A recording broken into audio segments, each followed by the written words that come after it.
আমাবস্যার ঝোড়ো রাতে দুই হাতে দুই নবজাতককে আঁকড়ে ধরে অন্ধকারের দিকে এগিয়ে চলেছেন রাজরানী। তিনি কোথায় যাচ্ছেন, কিসের দিকে? এই নির্মম আকাশের নিচে দুই নিষ্পাপ শিশু জানতেও পারল না তাদের ভবিষ্যতের পাতায় ঠিক কী লেখা হয়ে গেছে। আজ থেকে আমার পথের কাঁটা চিরতরে দূর হলো। তোরা থাকলে আমি কোনো দিন এই রাজ্যের পূর্ণ ক্ষমতা পেতাম না। অপর্ণা ভেবেছিল যমজ কন্যা জন্ম দিয়ে সে রাজমাতা হবে। আজ থেকে তার মাতৃত্ব এই অন্ধকার নদীর জলে ভেসে যাবে। এবার দেখব কে তোদের বাঁচায়। কালিন্দী ঝুড়িটি নদীর পাড়ে রেখে হন হন করে হেঁটে চলে যান। আকাশ থেকে একটি বিশাল ঈগল পাখি নিচে নেমে আসে। সে ঝুড়িটার পাশে বসে মাথা ঝুঁকিয়ে বাচ্চা দুটোকে দেখে। মানুষ কত নিষ্ঠুর হতে পারে! এই মাসুম শিশুদের এভাবে একা ফেলে গেছে। আমি দুজনকে লালন পালন করতে পারবো না ঠিকই, কিন্তু একজনকে অন্তত নিশ্চিত মৃত্যুর হাত থেকে বাঁচাতে পারি। ঈগলটি তার নখ দিয়ে একটা বাচ্চাকে সাবধানে আঁকড়ে ধরে নীলগিরি পাহাড়ের এক অন্ধকার গুহার দিকে উড়ে যায়। আজ থেকে আমিই তোর মা, তুই আমার মেয়ে হয়ে এখানেই বড় হবি। মানুষ পাথর হৃদয়ের হতে পারে, কিন্তু আমি নই। সকাল হয়েছে। অন্য বাচ্চাটি ঝুড়িতে নিস্তেজ হয়ে পড়ে আছে। ব্যবসায়ী রুদ্রপ্রতাপ ক্লান্ত হয়ে নদীর পাড়ে আসেন জল খেতে। হঠাৎ তার নজর ঝুড়ির দিকে যায়। আরে এ কি, একটা নিষ্পাপ শিশু এই জনমানবহীন নদীর পাড়ে পড়ে আছে। কোন পাষাণ এই ফুল চুরমার করা কাজটা করলো? আমি একে এখানে মরতে দিতে পারি না। রুদ্রপ্রতাপ বাচ্চাটিকে কোলে তুলে নিজের বাড়ির দিকে রওনা হন। এ কি, আপনি তো পাশের রাজ্যে ব্যবসা করতে গিয়েছিলেন, এই মেয়েটাকে আবার কোথা থেকে নিয়ে এলেন? আরে মালিনী, শোনো তো, নদীর ধারে জল খেতে গিয়ে একে পেলাম। বাচ্চাটাকে একা ফেলে আসা সম্ভব ছিল না। না, এটা কখনোই হবে না। আমি কোনো অচেনা অপরিচিত মেয়েকে আমার ঘরে জায়গা দেব না। যেখান থেকে এনেছেন সেখানেই দিয়ে আসুন। এমন নিষ্ঠুর কথা বলো না। একে আমাদের বাড়িতেই রেখে দাও। বড় হলে ঘরের কাজকর্মে সাহায্য করবে। আমাদের তো কোনো সন্তান নেই, না হয় ও আমাদের পরিচারিকা হয়েই থাকবে। আচ্ছা, মন্দ বলেননি। এমনিতেই তো বাড়িতে একটা কাজের মেয়ের দরকার ছিল। ঠিক আছে, ওকে এখানেই থাকবে, তবে দাসী হিসেবে থাকবে। এদিকে রাজপ্রাসাদে রাজমাতা কালিন্দী ধাত্রীমা যশোদার ঘরে ঢুকে তাকে ভয় দেখাচ্ছেন, আর ভয়ে ধাত্রীমা যশোদা থর থর করে কাঁপছেন। শোন যশোদা, মহারানী অপর্ণার যখন জ্ঞান ফিরবে তখন তাকে বলবি যে তার কোনো সন্তানই হয়নি, সবটাই ছিল তার ভ্রম। কিন্তু রাজমাতা, আমি তো নিজ হাতে দুই রাজকুমারীকে সরিয়েছি। মহারানীও তো তাদের কান্না শুনেছেন। বেশি কথা বললে তোর গর্দান নামিয়ে দেব। আমি যা বলেছি ঠিক ততটুকুই করবি। মনে রাখবি, এই প্রাসাদে আমার কথাই শেষ কথা।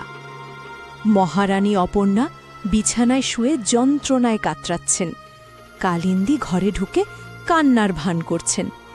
অপর্ণা চোখ মেলেন। দিদি, আমার সন্তানরা কোথায়? তাদের একবার দেখান। আহ অপর্ণা, কি দুর্ভাগ্য আমাদের। তোমার কোনো সন্তানই হয়নি বোন। রাজবৈদ্য বললেন অসুস্থতার কারণে তুমি ভুল স্বপ্ন দেখেছিলে। এটা কি করে সম্ভব? আমি তো নিজে আমার সন্তানদের কণ্ঠ শুনেছি। একজন মায়ের এত বড় ভ্রম কখনো হতে পারে না। ধাত্রীমা যশোদা মাথা নিচু করে অপরাধীর মতো দাঁড়িয়ে থাকেন। কালিন্দী আড়াল থেকে তাকে শাসাচ্ছেন। না না না না, এটা মিথ্যে। আমি তাদের কান্নার আওয়াজ শুনেছি। ধাত্রীমা, সত্যিটা বলুন না। না মহারানী, রাজমাতা ঠিকই বলছেন। অসুস্থতার কারণে আপনার শরীর ভুলে গিয়েছিল। বিশেষ ওষুধ দেওয়ার পর সব ঠিক হয়ে গেছে। আসলে কোনো সন্তানই জন্ম নেয়নি। আমায় ক্ষমা করবেন। এখন তুমি বিশ্রাম নাও অপর্ণা। এই অবস্থায় বেশি চিন্তা করা একদম ঠিক নয়। কালিন্দী ও ধাত্রীমা ঘর থেকে বেরিয়ে যায়। অপর্ণা একা ঘরের ডুকরে কেঁদে ওঠেন। আমার মন বলছে সবাই আমাকে মিথ্যে কথা বলছে। আমার সন্তানদের আমার কাছ থেকে আড়াল করা হয়েছে। রাজা বিক্রমজিৎ হাতে একটি সোনার তাবিজ নিয়ে অত্যন্ত আনন্দিত মনে ঘরে ঢোকেন। তিনি অপর্ণার কান্নার কারণ বুঝতে পারছেন না। অপর্ণা, আমি খুব খুশি। দেখো, আমি আমাদের সন্তানদের জন্য শুভ তাবিজ নিয়ে এসেছি। তাড়াতাড়ি বলো, ওরা কোথায়? আমার 2 রাজকুমারী কোথায়? মহারাজ, সবাই বলছে আমাদের কোনো সন্তানই হয়নি, কিন্তু আমার বিশ্বাস আমাদের সন্তানেরা জন্মেছিল। ঠিক সেই সময় কালিন্দী ঘরে ঢোকেন। হ্যাঁ মহারাজ, অপর্ণার কোনো সন্তান হয়নি, সবটাই একটা ভুল বোঝাবুঝি ছিল। হে ঈশ্বর, এ কি হলো? আমি কত মানত করেছিলাম, এবারও কি আমায় খালি হাতে ফিরতে হবে? আমিও খুব ভেঙে পড়েছি মহারাজ, কত চেষ্টা করলাম, কিন্তু অপর্ণার ভাগ্যে কোনো সন্তানই ছিল না। কয়েকদিন পরের দৃশ্য। মাঝরাতে অপর্ণা ঘামতে ঘামতে বিছানায় উঠে বসেন। পাশে রাজা বিক্রমজিৎ ঘুমাচ্ছেন। কেন প্রতিদিন রাতে আমি আমার 2 সন্তানের কান্নার আওয়াজ শুনতে পাই? তার মানে ওরা কি বেঁচে আছে? সবাই আমার সাথে ছলনা করছে। মহারাজ, মহারাজ উঠুন, আমার সন্তানদের কথা মনে পড়েছে। আমি ওদের ডাক শুনতে পাচ্ছি। কি হয়েছে অপর্ণা? এত রাতে কেন অস্থির হচ্ছ? কিচ্ছু হয়নি, তুমি ঘুমাও। কালিন্দী দরজার আড়ালে দাঁড়িয়ে সব শুনছিলেন। পরের দিন সকালে। মহারাজ, আমার মনে হয় অপর্ণার মানসিক ভারসাম্য ঠিক নেই, ওর সুচিকিৎসা প্রয়োজন। তুমি ঠিকই বলেছ। রাজবৈদ্যকে ডেকে ওর চিকিৎসার ব্যবস্থা করা হোক। ওর অবস্থা দিন দিন খারাপ হচ্ছে। না না, আমি পাগল হইনি, আমি সত্যি বলছি, আমার সন্তানেরা বেঁচে আছে। রাজা কোনো কথা না শুনে ঘর থেকে বেরিয়ে যান। কালিন্দীর মুখে একটি ক্রূর হাসি ফুটে ওঠে।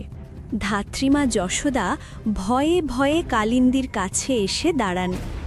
চারপাশটা দেখে নিয়ে ফিসফিস করে কথা বলেন। রাজমাতা, একটা কথা বলবো? আপনি তো মহারানীকে এত ভালোবাসতেন, বাচ্চাদের জন্য অধীর আগ্রহে অপেক্ষা করতেন, তবে কেন এমন করলেন? জিজ্ঞেস যখন করেই ফেলেছিস, তবে শোন, আমি সত্যিই মহারাজকে ভালোবাসতাম, কিন্তু আমাদের বিয়ের 5 বছর কেটে গিয়েছিল, কোনো সন্তান হয়নি। একদিন মহারাজ ডেকে আমাকে বলেন, কালিন্দী, আমাদের বিয়ের 5 বছর পার হয়ে গেল, আজও এই প্রাসাদ কোনো উত্তরসূরি পেল না। এভাবে কতদিন চলবে? মহারাজ, আমি ভাবছি আমরা পাশের রাজ্যে যাই।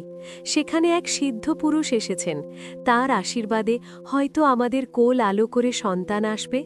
কালিন্দী, গত 5 বছরে আমরা কত চিকিৎসা করালাম, কত সাধু সন্তের কাছে গেলাম, কিন্তু কোনো ফল হলো না।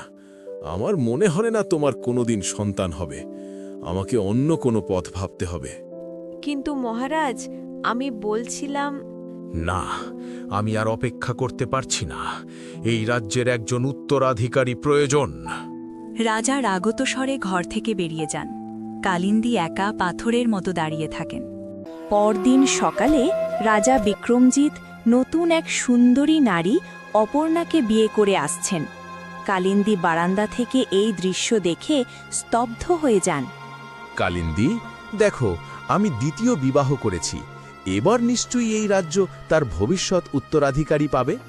মহারাজ, আপনি দ্বিতীয় বিয়ে করলেন, অথচ আমাকে একবার জিজ্ঞেসও করলেন না। আমি অনেক চেষ্টা করেছি কালিন্দী, কিন্তু যখন তুমি মা হতে পারলে না, তখন রাজ্যের মঙ্গলের জন্য আমাকে এই কঠিন সিদ্ধান্ত নিতেই হলো। ঠিক আছে মহারাজ, আপনি ভালোই করেছেন। 5 বছর কেটে গেছে, আমারও মনে হচ্ছিল আমি হয়তো কোনোদিন মা হতে পারবো না। আমি অপর্ণাকে নিজের ছোট বোনের মতো আগলে রাখব। ওর সন্তানের জন্য আমি অধীর আগ্রহে অপেক্ষা করব। তোমার খারাপ লাগেনি? এক মুহূর্তের জন্য লেগেছিল মহারাজ, কিন্তু রাজ্যের ভবিষ্যৎ তার চেয়েও বড়, তাই আমি খুশি। দিদি, আপনার মতো বড় মনের মানুষ পেয়ে তো আমি ধন্য। ভেবেছিলাম আপনি রাগ করবেন, কিন্তু আপনি তো আমায় আপন করে নিলেন। সময় বয়ে যায়। অপর্ণা এখন সন্তান সম্ভবা। সে দৌড়ে কালিন্দীর কাছে আসে। দিদি, ও দিদি, দিদি, আমি আমি মা হতে চলেছি। এই সুখবরটা আমি সবার আগে আপনাকে দিতে এলাম। সত্যি, এ তো বড় আনন্দের সংবাদ। এবার তবে রাজপ্রাসাদে উত্তরাধিকারী আসছে। হ্যাঁ দিদি, আমি এখনই মহারাজকে খবরটা দিয়ে দিচ্ছি। আমি জানি না উনি কত খুশি হবেন। অপর্ণার পেট বেশ বড় হয়েছে। রাজা বিক্রমজিৎ পরম মমতায় অপর্ণার সেবা করছেন। এখনো বাচ্চা পৃথিবীতে আসেনি, তাতেই মহারাজের এত আদর। বাচ্চা জন্মালে তো উনি আমাকে চিনেও দেখবেন না। আমাকে এখনই কিছু করতে হবে। কালিন্দী খুব চিন্তিত মুখে রাজার কাছে যান। কি হয়েছে কালিন্দী? তোমাকে এত বিচলিত লাগছে কেন? মহারাজ, অনেক বছর পর আমাদের প্রাসাদে নতুন প্রাণ আসছে, কিন্তু মানুষের কুনজর তো খুব খারাপ। গভীর জঙ্গলে এক বড় তান্ত্রিক বাবা থাকেন। তার কাছ থেকে একটা রক্ষা কবচ এনে অপর্ণার হাতে বেঁধে দিলে মা ও সন্তান দুজনেই নিরাপদ থাকবে। তুমি সত্যি অপর্ণাকে অনেক ভালোবাসো কালিন্দী। কোনো সতীন তার সতীনের জন্য এত ভাবে না। ঠিক আছে, তুমি যখন বলছো আমি এক্ষুনি বেরিয়ে পড়ছি। রাজা চলে যাওয়ার কিছুক্ষণ পরেই অপর্ণার প্রসব বেদনা শুরু হয়। সে যন্ত্রণায় কাতরাচ্ছে। ঘরে কেউ নেই, শুধু কালিন্দী প্রবেশ করেন। আহ দিদি, আমি এখন কি করব? মহারাজ তো প্রাসাদে নেই। পেটে খুব যন্ত্রণা হচ্ছে। মনে হচ্ছে বাবুর আসার সময় হয়ে গেছে। চিন্তা কেন করছো বোন? মহারাজ নেই তো কি হয়েছে? আমি তো আছি। আজ সব যন্ত্রণা শেষ হবে। মহারাজ ভেবেছিলেন একটা বাচ্চার জন্য আমাকে না জানিয়েই বিয়ে করবেন, আর তারপর তাকেই এত প্রেম দেবেন। আজ দেখো, সেই উত্তরাধিকারীদের আমি চিরতরে সরিয়ে দিয়েছি। অপর্ণাও পাগল হয়ে গেছে, আর মহারাজও শোকাতুর। এখন এই সিংহাসনের একমাত্র রানী আমিই। সত্যি রানীমা, আপনার মতো বুদ্ধি আর কারও নেই। আপনি সব কিছু কত নিপুণভাবে নিজের দখলে নিলেন। হঠাৎ রাজা বিক্রমজিৎ হন্তদন্ত হয়ে ঘরে ঢোকেন। তাকে খুব বিপর্যস্ত দেখাচ্ছে। কালিন্দী, কালিন্দী, তুমি কি অপর্ণাকে দেখেছ? সে তো নিজের ঘরে নেই। সে কি মহারাজ? এই তো কিছুক্ষণ আগে ওখানেই ছিল। আপনি শান্ত হন, আমি এখনই সৈন্যদের আদেশ দিচ্ছি তাকে খুঁজে বের করার জন্য। অপর্ণা এলোকে সে বনের মধ্য দিয়ে পাগলের মতো দৌড়াচ্ছেন। তার চোখে জল, কিন্তু মনে দৃঢ় সংকল্প। আমি জানি আমার 2 মেয়ে বেঁচে আছে। রাজপ্রাসাদে থাকলে কোনোদিন ওদের খুঁজে পেতাম না। আমি এই জঙ্গলে পুরো ঘর বানিয়ে থাকব, যত বছরই লাগুক। আমি আমার সন্তানদের খুঁজে বের করবই। এভাবেই সময়ের সাথে সাথে কেটে যায় দীর্ঘ 18টি বছর। সেই ছোট্ট 2 শিশু জ্যোতি আর নন্দিনী এখন বড় হয়ে 2 অপূর্ব সুন্দরী তরুণী। ওরে অলক্ষী জ্যোতি, কতবার বলেছি সকালের মধ্যে সব কাজ শেষ করবি, এখনো কেন বসে আছিস? আমি সব কাজ করে ফেলেছি, শুধু সামান্য কিছু বাকি আছে, সেগুলোও শেষ করছি। অনেক হয়েছে তোর নাটক, এবার সোজা বনে যা। ওই গভীর বনের পুকুর থেকে পদ্ম ফুল নিয়ে আয়। আজ পূজোয় আমার ওটাই লাগবে, যা বলছি তাই কর। জ্যোতি দীর্ঘশ্বাস ফেলে একটি ঝুড়ি নিয়ে বনের দিকে রওনা দেয়। গুহার ভেতরে নন্দিনী বড় হয়েছে। সে বন্য পোশাকে ঢাকা হলেও দেখতে অপার্থিব সুন্দরী। মা ঈগলটি তার সামনে বসে আছে। মা, আর কতদিন আমি এই অন্ধকার গুহায় থাকব? আমি বাইরের পৃথিবী দেখতে চাই। বেটি, মানুষ বড় বিপজ্জনক, তাদের নজর খুব খারাপ। আমি চাই না তোর কোনো ক্ষতি হোক। কিন্তু মা, আমি তো শুধু জঙ্গলেই ঘুরব।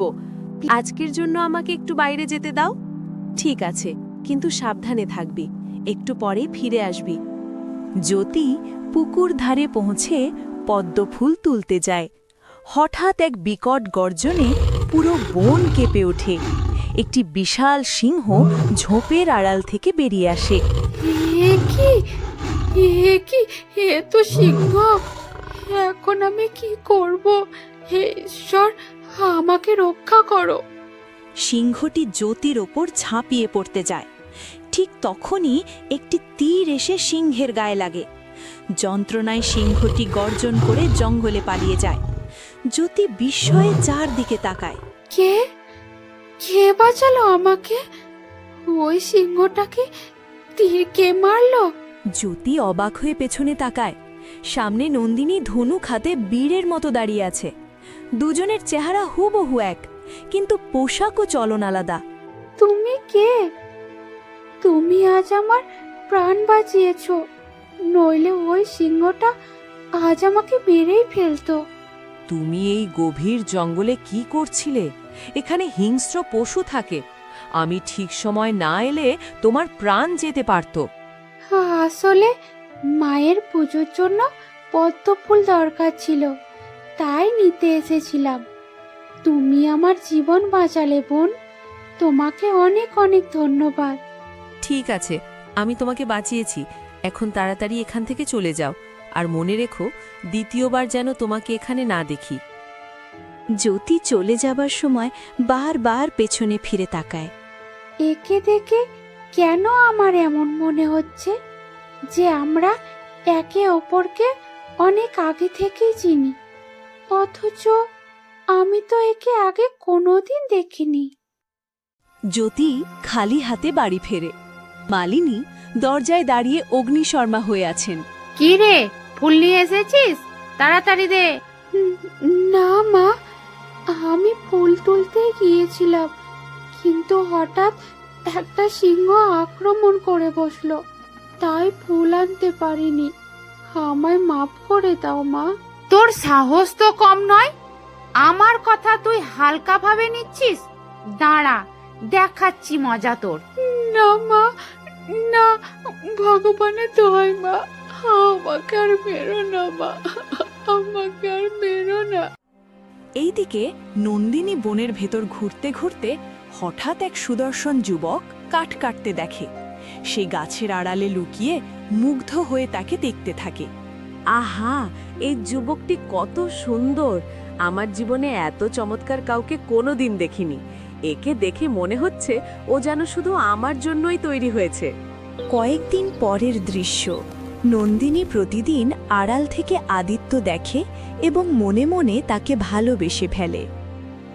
জ্যোতির শরীরে আঘাতের চিহ্ন নিয়ে বনের ভেতর দিয়ে হাঁটছে। আদিত্য কাঠ কাটতে কাটতে জ্যোতিকে জখম অবস্থায় দেখতে পায়। আরে, তোমার এই কি অবস্থা?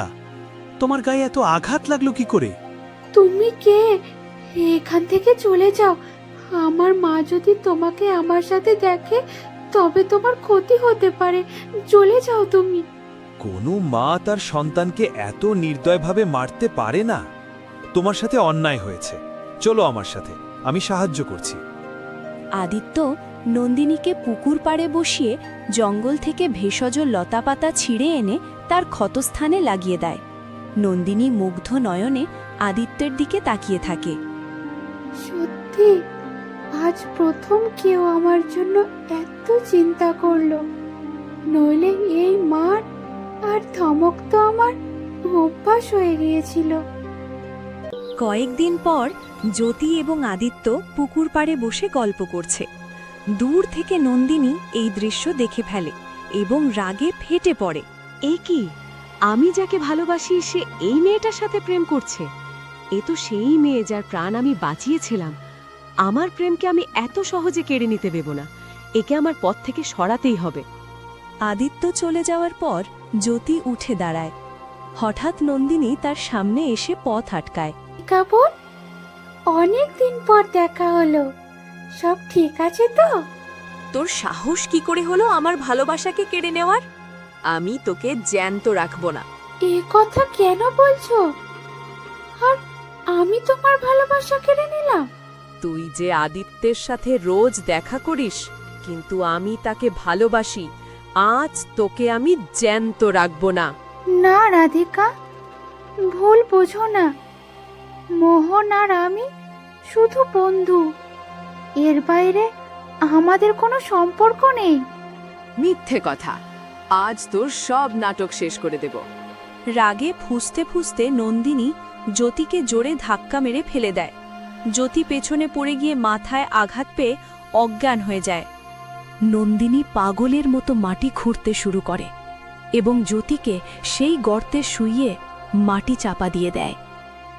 এবার দেখি কে তোকে বাঁচায়। আমার প্রেমের পথে তুই আর কোনো দিন আসতে পারবি না। রাধিকা চলে যাওয়ার কিছুক্ষণ পর সেখান দিয়ে অপর্ণা যাচ্ছিল। হঠাৎ তিনি থমকে দাঁড়ান এবং নিজের বুকে হাত রাখেন। আমার এমন মনে হচ্ছে কেন?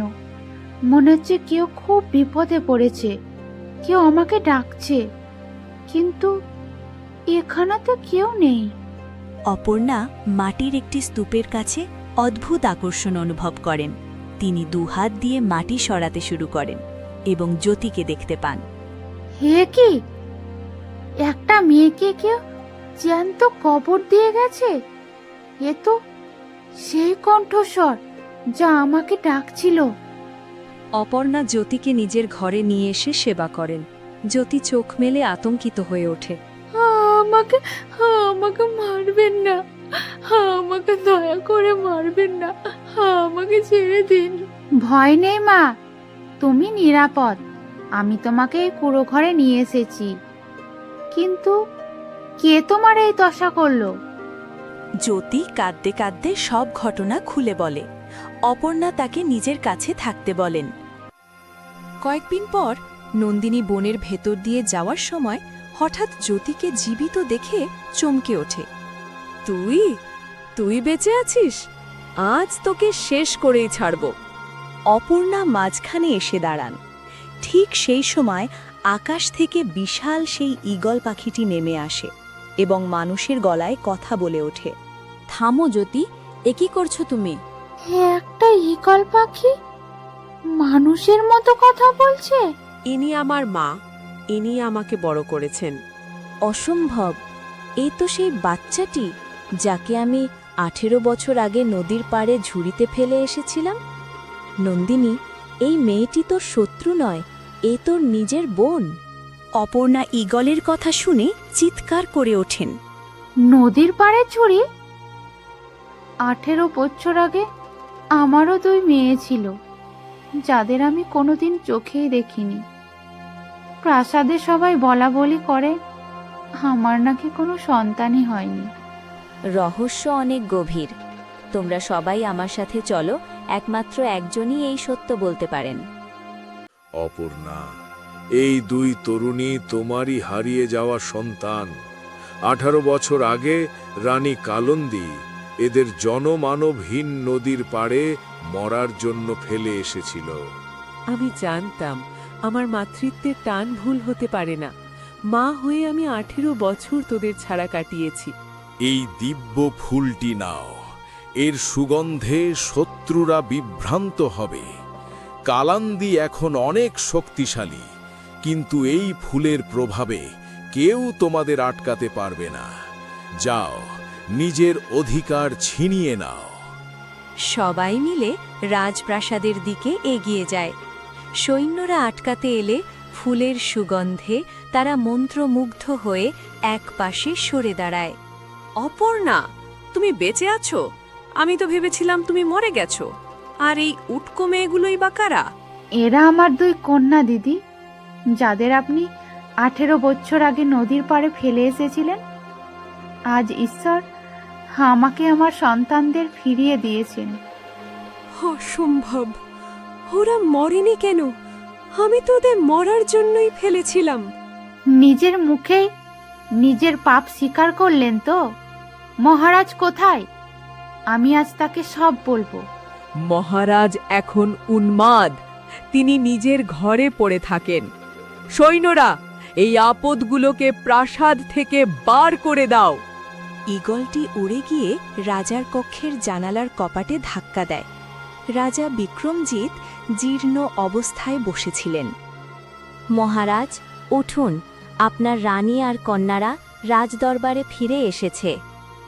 রাজা পাগলের মতো দৌড়ে এসে। অপর্ণা, অপর্ণা, তুমি ফিরে এসেছো? আমার কন্যারা কোথায়? মহারাজ, এই দেখুন মহারাজ, মীরা আর রাধিকা, আপনারই কন্যা, আপনারই 2 রাজকুমারী মহারাজ।